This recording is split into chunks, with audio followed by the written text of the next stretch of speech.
What's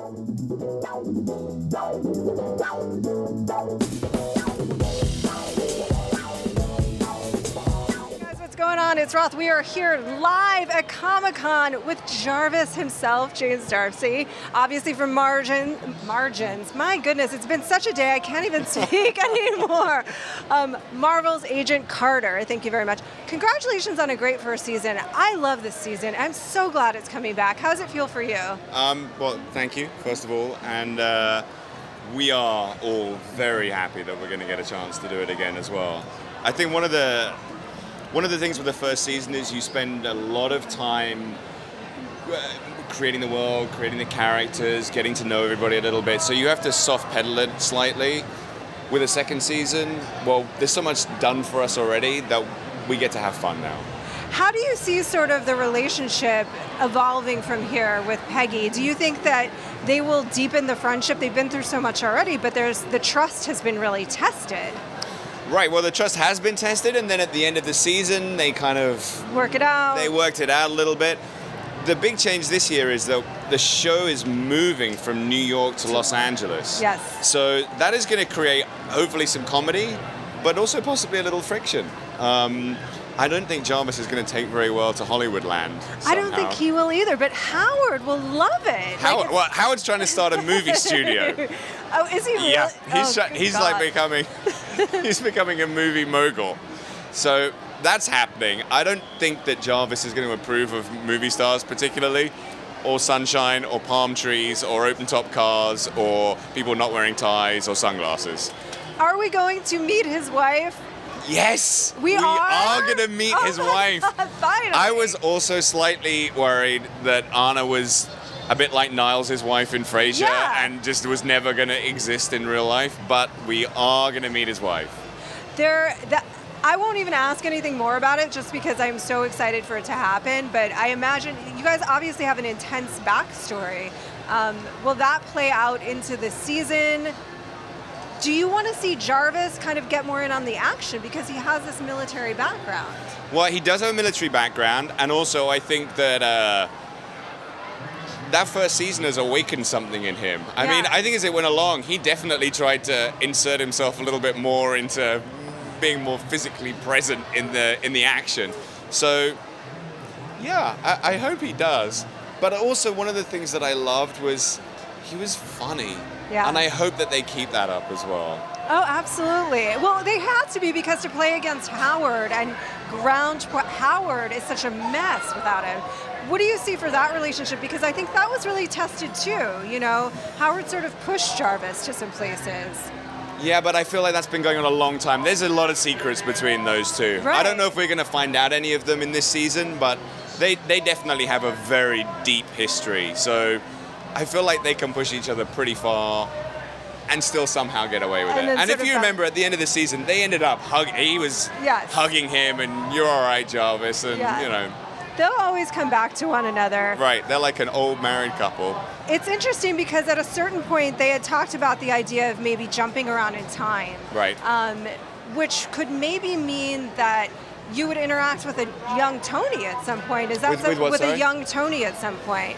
Is that something that would be interesting it isn't an impossibility, I guess. I guess we'd have to do some pretty tricky maths to figure out exactly what year that would need to be. But it's, I mean, obviously, Jarvis does go on to meet Tony. That we know.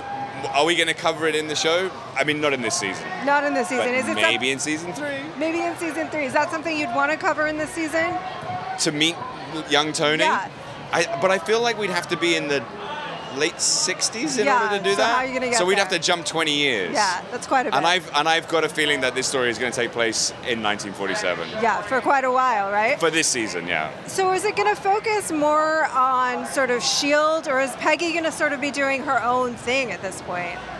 I honestly don't know the answer to that. Yeah. What I can tell you is that I think she has really kind of put to rest her relationship with Steve now. Yeah. And I think she's ready to move on.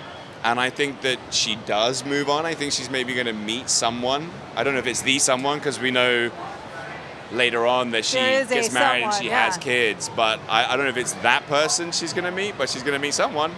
Is it an interesting thing, a creative challenge, do you think? And I know it's more of the writer's challenge to have this history set in stone. Like, we sort of know what's going to happen to Peggy, and we know.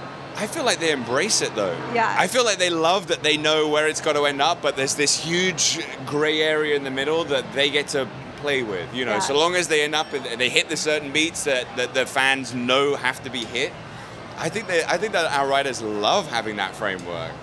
Have you become a fan of keeping an eye out for sort of the comic book history? I mean, have you found yourself immersed in the comic book history, or do you leave it to sort of the page, what's there in the scripts? Well, you know, what we're doing with Agent Carter is slightly plowing a new furrow. So Yeah. I feel like, you know, our writers are being very respectful of obviously all of the history and what else is in the comic books, but if you look at Jarvis in the comic books, he's, you know, significantly older than me, and Yeah. he's fatter than me, and he has less hair than me, and that may well be what I look like in 20 years' time. But they've decided to make him a little younger than he was in those Yeah. comic books, which is great for me. Yeah, and a little more able to kick some actual butt. From your lips to God's ears. Do you now sort of keep track of what's happening in the expanded Marvel universe? Do you watch the films and watch S.H.I.E.L.D. and things like that? Well, you know, actually, I was shooting a movie in Spain over the last few months, so I have not seen the new Avengers movie. You haven't seen Ultron? Well, they don't, in Spain, they don't have movies in English. It's all dubbed, so Yeah. it was kind of pointless for me to go watch it. And I'm really intrigued to see the Vision, which Yeah. is what Jarvis becomes Right. at some point. So I have not had an opportunity to do that yet, which I'm really looking forward to. Have you heard things about? I mean, the Vision is pretty cool. I'll tell you that Is right it? now. Yeah, I think you will be pleased with it.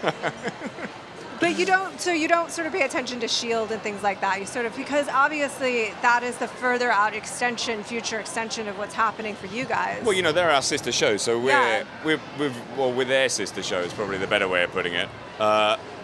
But we're all pretty supportive of each other, except for when it comes to Dub Smash, which Haley and I have been beating Clark and Chloe at all this weekend. Have pretty you? Yeah, pretty. We really, really own them. And do you compete rapidly? I mean, rapidly? Well, I have never heard of Dub Smash until 24 hours ago, and now I feel like a seasoned pro. How's it been for you here at Comic-Con? Would you ever do sort of the thing of, do you walk the floor, or do you think that I would think you would probably need a mask or something in order to walk the floor. I don't know. I didn't really try it. You didn't try it at all? I mean, I did go on the floor a little bit when we did a signing earlier on, and it's great. It's Yeah. so wonderful to see everyone having, you know, such a good time. People have saved up all year to make sure that they can come out and really do it properly, and they've made their costumes, and a lot of smiling faces. It's great. Have you guys had the panel yet, or is it coming up? We did it yesterday. You did it yesterday. How did that go? Sort of, what did they tease? It was amazing. There was a lot of screaming. It was good fun. What kind of questions do you typically get from fans? Look, the thing that is obviously the most important thing about the show is that we have a very strong female character as the lead. And that speaks to so many, not just young women generally, that, you know, that is not an area that has been well addressed in terms of our televisual appetites or filming appetites. And I think people are honestly delighted that they have a woman that they can look up to. I feel great about that because I get to be like the first on-screen male feminist. Yeah. So I you know, I love working with Haley. We have such a good time together. They write us very witty dialogue. So a lot of the questions are from, you know, younger girls who are empowered by what they see, which is an amazing thing considering we're making an entertainment, you know, and actually it has genuine repercussions in people's lives. That's interesting. Is that how you see Jarvis, as sort of a feminist? Sure. I think considering the time zone that we're in, you know, the late 40s, and obviously we explored it in the first season with the way that Peggy was treated at work, the fact that Jarvis holds such a different view of women, not just Peggy, but also his wife, Anna, I think that's to be truly commended. Yeah. Thank you so much for being with us today. We can't wait to see season 2. I am cosplaying as Peggy Carter in the blonde wig, but very few people are getting that, so there's a little tip of the hat to the show. We love it around here. Thank you again for all things Agent Carter and Comic-Con. Keep it locked right here to IGN.